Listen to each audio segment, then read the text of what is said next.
माननीय उपाध्यक्ष जी, बहुत बहुत आपको धन्यवाद।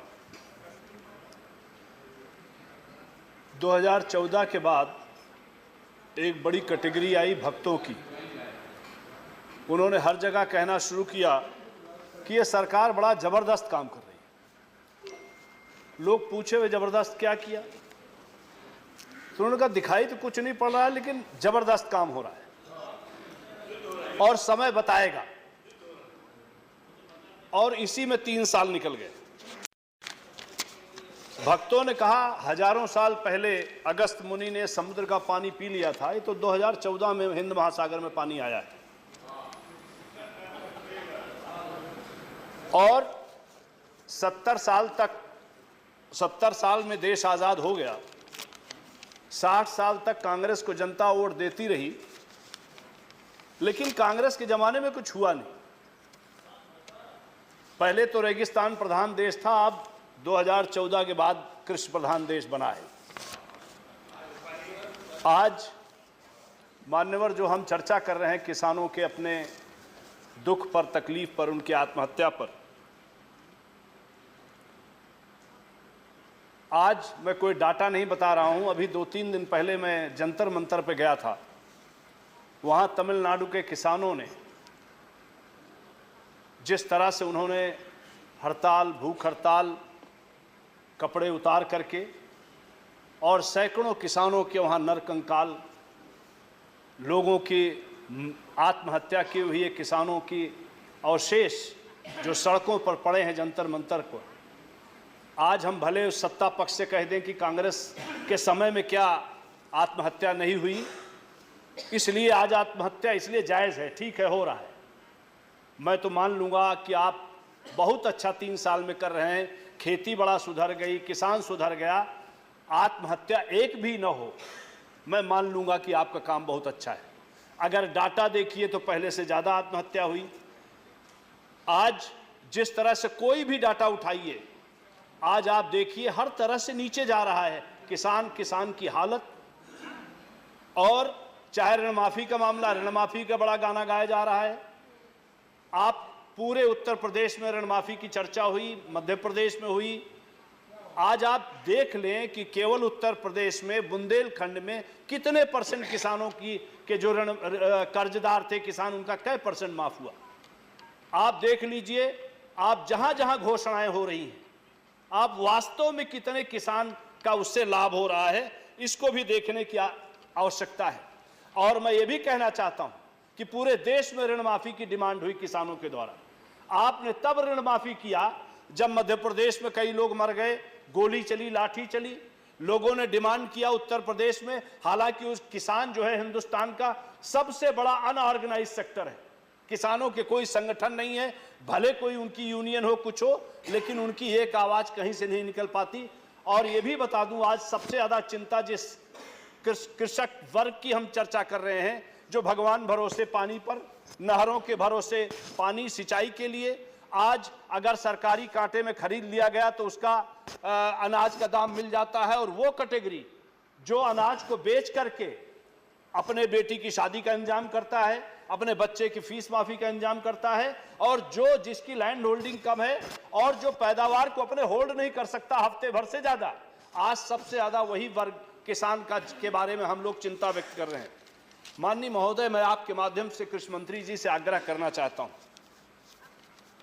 आज मैं 2-3 बातें कह रहा हूं, अगर आप कर दीजिए तो इस देश का किसान का हालत ठीक हो जाएगी। इस देश का कृषि प्रधान जो अन्नदाता है, दुनिया में आज हमको जिंदा रखा है, आज हम अपने पैरों पर खड़े हैं। अगर आप जो वो पैदा करता है 1 हफ्ते के अंदर आप खरीद करके उचित दाम दीजिए, हम बता रहे हैं देश की कृषि की स्थिति सुधर जाएगी। खेती करने वाला किसान जाड़े में, गर्मी में, बरसात में, हर ऑड में उसको सही टाइम पे बिजली नहीं, सही टाइम पे पानी नहीं, उसको खाद नहीं, इस सब के बावजूद अगर आप ये कर लीजिए, आज खेती वो करता है और उससे ज्यादा लाभ आड़तिया कमाता है, मिडिल मैन कमाता है इस देश में। यही चीज देखिए, आप नारे बहुत लगा दीजिए कि बहुत अच्छा काम हो रहा है, जबरदस्त काम हो रहा है, और कृषि में इतना हो गया, डाटा आप सुना दीजिए, स्लोगन आप सुना दीजिए, लेकिन हर जगह देखिए फर्रुखाबाद में आलू का हाल क्या है, मंडियों में आपने ई-नैम चला दिया कि आप पूरे देश में किसान कहीं भी अपनी पैदावार को बेच सकता है। आज आप देखिए मंडियों में जितना खरीद फरोख्त होता है उसका 1% भी ई-नैम से कुछ नहीं हुआ। ये डाटे की बात करना है, अनाउंस करना, नारे लगाना, ये सब चीज तो बहुत है। प्याज की हालत क्या है महाराष्ट्र में, टमाटर की कर्नाटक में क्या हाल है, लहसुन और मेथी की मध्य प्रदेश में क्या हाल है, इसको आप देखिए। नोटबंदी आपने कर दिया, कहा बहुत अच्छा हो गया, कैशलेस सोसाइटी हो गई। ठीक है, पूरा देश कैशलेस हो गया, बहुत सही बात। आज मैं कहना चाहता हूं कि आज मंडियों में कैसे क्या कार्ड से होता है, कैश से होता है। आज जितना नुकसान नोटबंदी से हुआ है इसकी तो आप जांच करें, ठीक से बैठ करके इस पे विचार करें, आपको समझ में आ जाएगा।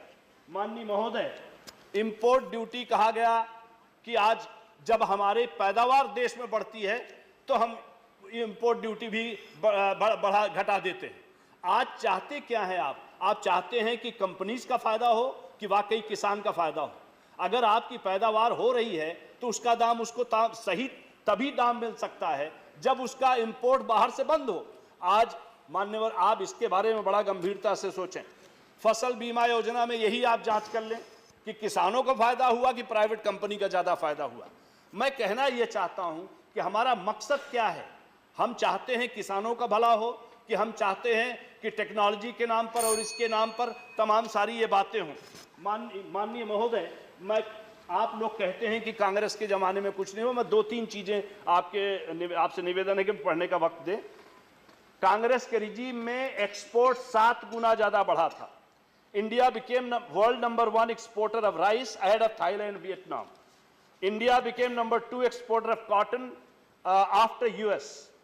Cotton exports contracted by 62% from 2011-12 under Congress. It was $4.3 billion in 11-12 to $1.6 billion in 16 and 17.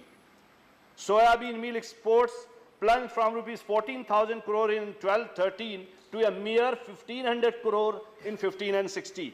Tractor sales rose from 1.90 lakh units in 2003-04 to 6.34 lakh units in 13-14, indicating prosperity of the farmers. Tractor sales plummeting to 4.94 lakh units in 15 and 16 shows the cold shoulder treatment meted out to agriculture by the Modi government.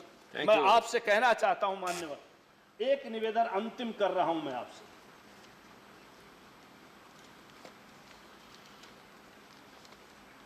अंत में मैं आपसे, आपके माध्यम से पूरी सरकार से निवेदन करना चाहता हूं।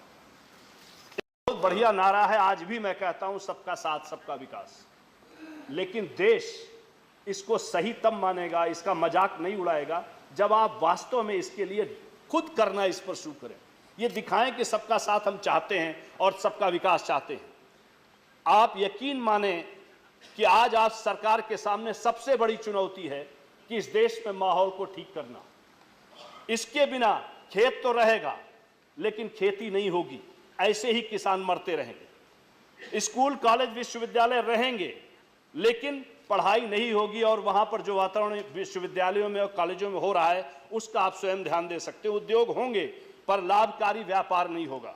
पुलिस, पैरामिलिट्री फोर्सेस और आर्मी रहेगी लेकिन न रक्षा होगी, न सुरक्षा होगी और न शांति होगी। यह संसद था, है और रहेगा।